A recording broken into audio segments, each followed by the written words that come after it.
Another day, another Hans Niemann match, and this time against the young Indian superstar Nihal Sarin. And these were the opening moves. Hans going with the king pawn, and Nihal responding with the Caro Khan. Or will it be a Caro Khan? We're about to find out. This is an incredible game. Niemann's chess out of control, wild. They're playing 18 games, a blitz match here. This is day one. I'll bring you the final result at the end, and then today when I'm recording this, they're also doing a Fischer random match or freestyle chess, call it what you will. Let's check out this epic game. We see knight f3, this one strikes at the center, and there's a few main moves here for white, but Niemann plays this trendy one, pawn d3. You offer black the opportunity to change the structure, get the queens off the board. The endgame's okay for white, apparently. More space in the centre. Nihal doesn't do it. He goes pawn f6 here. Hans Niemann licking his lips because he's been working with his long-time second, Hans Feingold. They love to see this on the board. And he plays the weird queen e2. Don't try this at home, not getting any of your bits out here, very risky stuff. But suddenly, after pawn e5, Nihal setting up that big black centre, it makes some sense because Hans strikes back with the incredible pawn d4.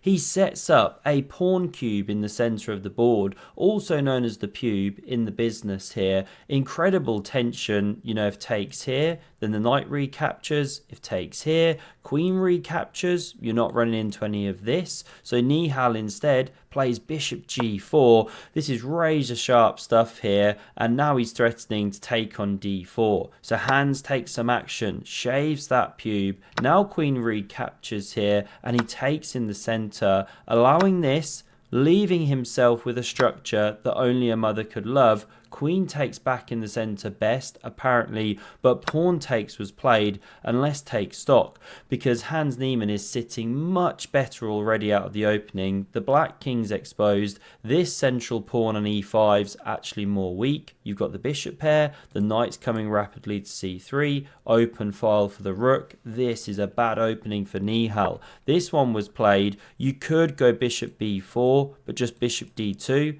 and are you really wanting to give up another bishop? So the queen instead drops back, covers the pawn there, but h4, Niemann ploughing boldly forth like no GM has done before, preparing to bring the bishop. Knight d7, bishop h3, the queen drops out the way, and if you go bishop g5 here, you stand 3.6 better already. I mean, that's more than a minor piece. How stinky is this opening? And not in a good kind of blue cheese, lovely stinky way. I'm talking, ooh, has it gone mouldy? So now we see the move knight e4 played. It wasn't best, like said, but still good.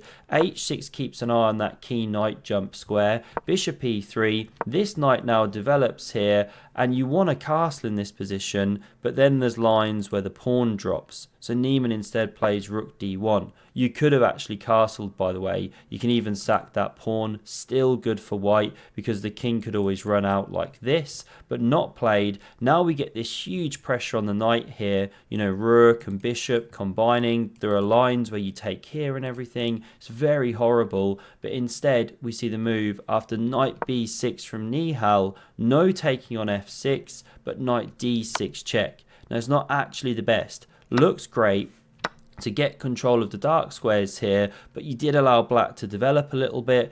Queen c4 is the best defensive move now, desperately trying to get the ladies off, but after queen c7, everything's going great for Hans. I mean, look at the rise of Ival Barovic. The chess is speaking, because now you get to check king f7, and you could rip things open with pawn f4. Just want to quickly show you a sideline that didn't happen, because if takes, you can play moves like this. Why would you give up the bishop? Well, you're clearing the file now for the queen. Look at these kind of attacking ideas. You're sacrificing everything. Check, using that power, and you drive this king to the g file. If you go here or you block with the queen, the rook drops. This kind of thing, however, leads to a checkmate. That's how it would go down.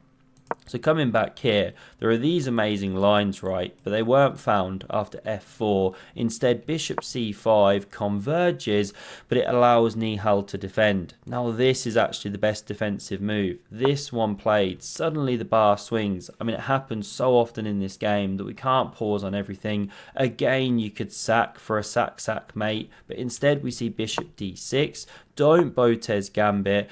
Now we see the rooks leave the board. Queen recaptures here, and Hans wins that clean pawn. Still got the bishop, still got the attack against the black king. The knight stumbles back, looking to win that one. If it moves, then finally you get some respite after the queens leave the board, but f4 is the best move, because after knight d5 here, now rook g1 converging on that sensitive backwards pawn. Black's feeling obliged to get rid of that absolute wooden shield, as Hikaru would call it. True Viking there. Pawn recaptures, and yes, you've picked up one bishop, but you're still a pawn down, and boy is it dangerous. The king desperately scurries for safety. This one now centralizes. Real white widow spider. Love to see it. And now the bishop's also playing on the light squares. This is the big problem for black. Queen e7 desperately tried, looking for checks, looking to activate the rook. So c4 from Niemann, explosive, doesn't allow the queen trade, hits the knight.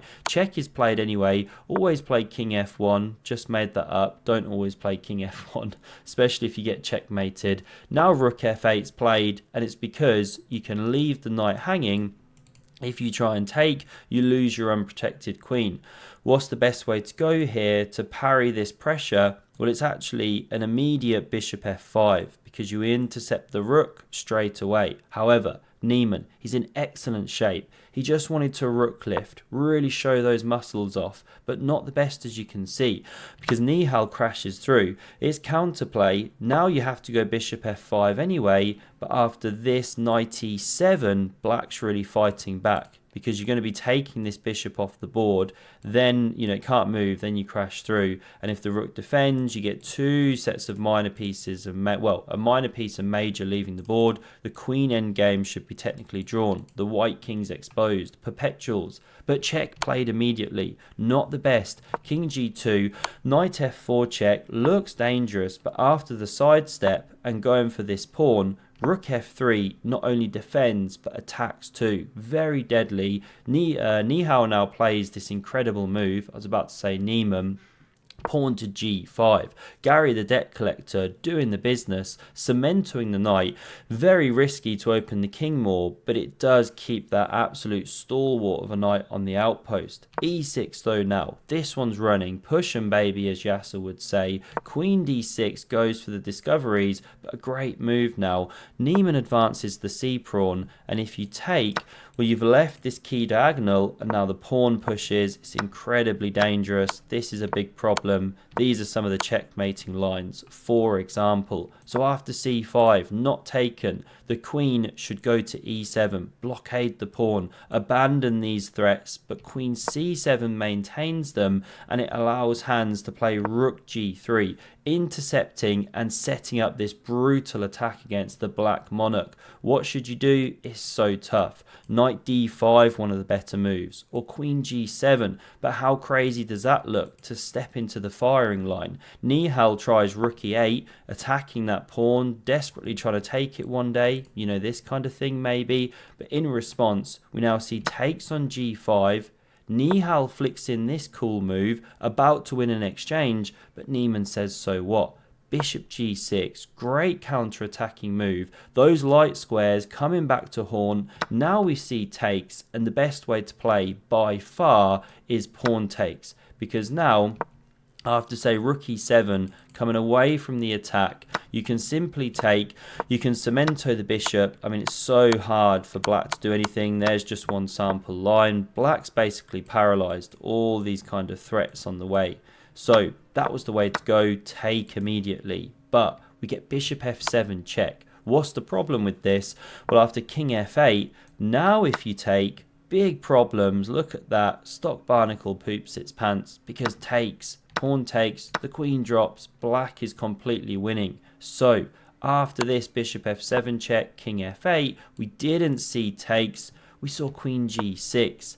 Now queen h7 technically better, apparently. These are tricky lines here. There's a problem though now. It allows knight e4 check, and this creates counterplay for black. I'm going to stick with the game here because it's going to get too mental. Knight f5 check was played. What is the key difference? Well, after the king steps away, you're not only attacking the knight on f5, but you're also attacking the rook. So rook d8, and now if the queen takes on f5 here, white is winning. Because if you go for this check stuff, king goes, and then you try queen d8, in the lines where the queen is on e4, if black had played knight e4 check, you've got time for this one tempo and then creating a counterplay attack. There's also ideas down here, supported by the pawn. This is the key difference. But with the queen on f5 now, not on e4, there are these discovered lines if black goes for that counter attack, and you lose anyway. So coming back here, this is why the knight should be here and not here. Very subtle ninja lines, but this was played. Now Niemann should take, but he doesn't do it. He checks from the back rank. Very stinky move. Black now completely winning because you're not going anywhere. You can't check here. Rook's hitting your queen, so it just meekly returns, tail between the legs, hits the knight once more. And now if you check, you can't go here. Queen covers the square, so king g2 forced, and check. You take down the whole house. Fork Knox has collapsed. That is the end of the game. But Nihal doesn't do it. He misses to check with the rook. He plays queen f4. Huge blunder. Protects the knight. Goes for the pawn. But he's missed this. Checkmate in 3. Can you find it? The move to play is queen f6 check. King goes. You could take here to force a mate in 2. But we see this. Check. King goes. Check. Run it to the corner. Is there anything forlorner? And what to say about this game? How would you summarize it? Chess speaks for itself. Is it something special doing this against Magnus, Hans?